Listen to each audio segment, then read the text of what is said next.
And now it's my pleasure to introduce John, Jesse, and Greg, who will unveil the first edition of The Daily. Thank you.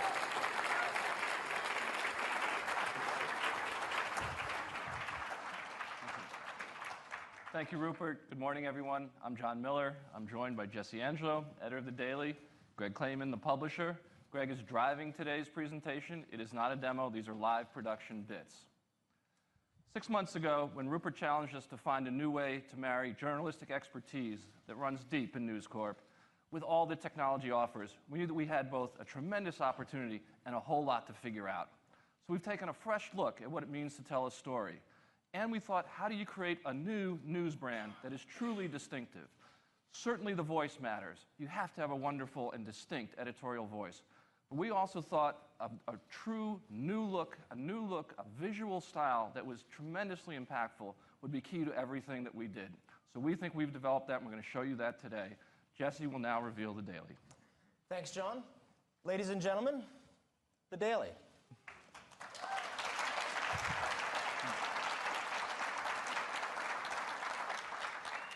First of all, thank you all so much for coming out in this miserable weather.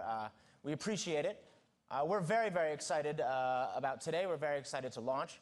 We've been doing live production for about 6 weeks now, and there's nothing worse than a room full of journalists and designers creating great stories, creating great content, and only a few hundred people seeing it. But no, I'm kidding. The staff of The Daily has been fantastic. They have been working around the clock to get this done, and they've been producing some fantastic stuff. And we're really excited to share it with you today. As you can see, we led today with Egypt. It's such a remarkable story. I think everybody's been so compelled by it. Our guy Josh Hirsch is on the ground right now in Cairo.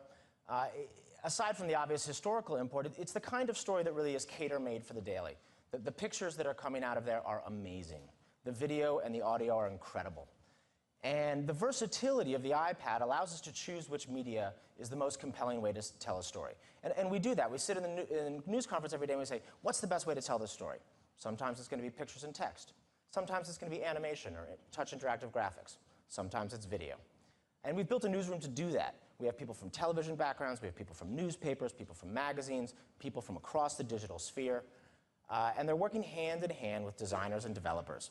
And that's really key. The iPad, of course, also allows us to tell stories in different ways than we could before.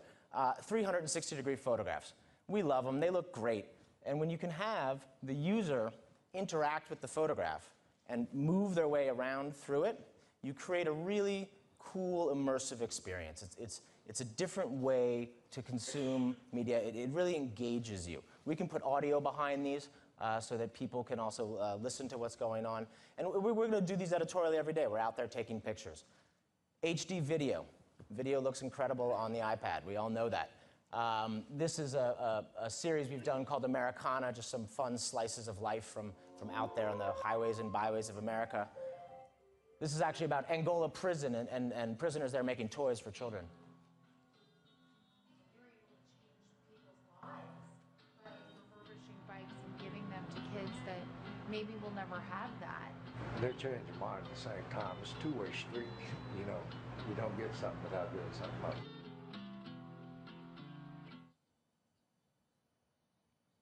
I think what you're seeing is the first all-media product. The first product that every day uses all types of media to inform and entertain. And we're going to produce up to 100 pages, depending on the news, every day. And when you do that, you got to think about, how do people find all this stuff? How do they navigate around? How do they consume in the ways that they want to consume? The text, the video, the pictures. How do you get through all that? We've also come up with some very innovative, very cool new ways to find your way through The Daily. We call this the carousel. It's our central navigational experience.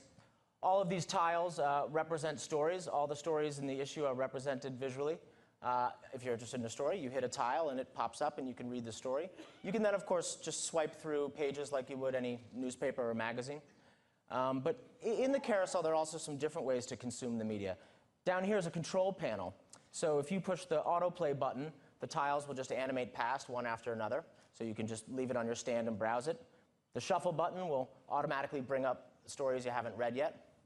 The audio experience, we have professional voiceovers reading out some of the top stories of the day, so you can just listen to it like you would the radio. And of course, we have a video anchor. Hello, I'm Erin Aiden. Welcome to the inaugural issue of The Daily. Our lead story today, what's next for the U.S. and Egypt now that Egyptian President Hosni Mubarak says he's going to give up power in September? As you can see, we understand that news has changed. It doesn't exist in a vacuum anymore. It's shared, it's social, and the ability to follow links is crucial. With The Daily, you can share articles on Facebook, Twitter, or email. The Daily is not an island. It will be definitely part of the entire web discourse and the social world. If you want to share a story, you push the share button in the upper right-hand corner. This screen pops up. You can instantly post to Facebook, post to Twitter, send it in an email to a friend. You can clip it and save it for later. You can write text comments. You can even record audio comments. But that's not the only way we interact with the web. We can pull HTML5 pages into the device. We can link out to the web, so we'll link out from hyperlinks in text, or we can link out from hotspots on pages. This is a fashion feature.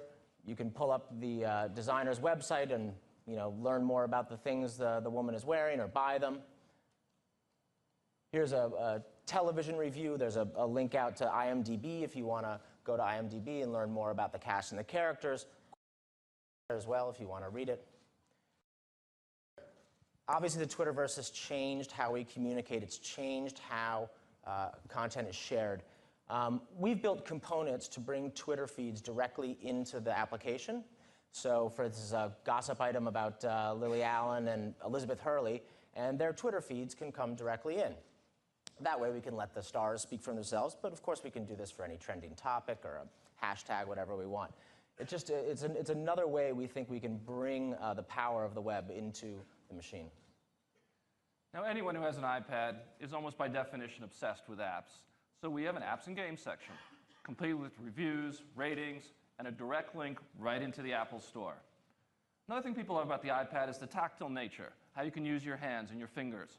I think as any 2-year-old you've seen with an iPad can show you, they get it right away. It's one of the great features of it. So we're making the most of this ability. And one of the places you'll see this is in our sports section.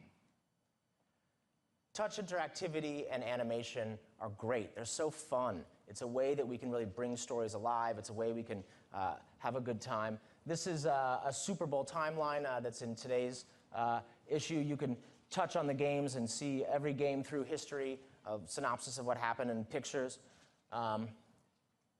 Troy Polamalu animates up there from the bottom of this page. This is a funny feature we did on Clay Matthews and Troy Polamalu's hair.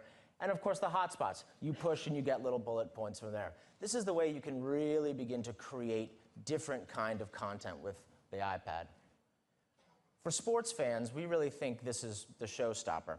This is our sports package. You can pull up your favorite team's schedule, you can pull up scores, you can pull up the latest stories, the latest photographs, and it's fully customizable. So you choose which teams you like, and every day, or even in live time, it pulls up what you want to see. We even have the team tweets.